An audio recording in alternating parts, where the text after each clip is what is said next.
Hi, I'm Kathleen Smith, and I'm here with Libby Copeland, who's a journalist and the author of the book The Lost Family: How DNA Testing is Upending Who We Are. And she's going to be the professional lecturer for our Thursday night lecture series in April, which is actually going to be on a Monday night, April the 5th. And so, Libby, thank you so much for talking with us. Could you just tell people a little bit about this book and how you got interested in this topic? Sure. Thank you. And I'm very excited that you all are having me. I'm super excited about this talk. So, I've been a journalist for a little over 20 years. I worked at the Washington Post for the first half of my career, and then I went freelance and I moved more and more into writing about the intersection of science and culture. And a few years ago, I was interested in DNA testing back when it wasn't quite so big as it is now, but I was starting to hear stories about people getting surprise results.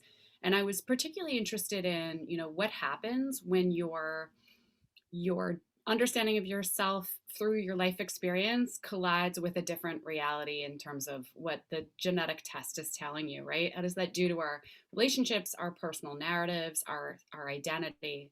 And so I wrote about that for the Washington Post, and then I got this flood of reader email, and I decided I wanted to kind of write a book pulling together lots of different experiences of people kind of finding family, and sometimes families driven apart through these kind of revelations that we're seeing on a pretty wide scale right now in America.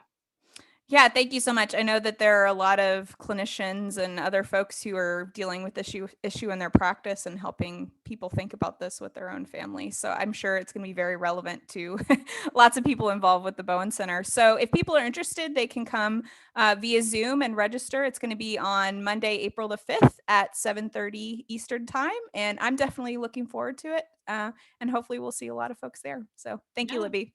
Okay. See you soon.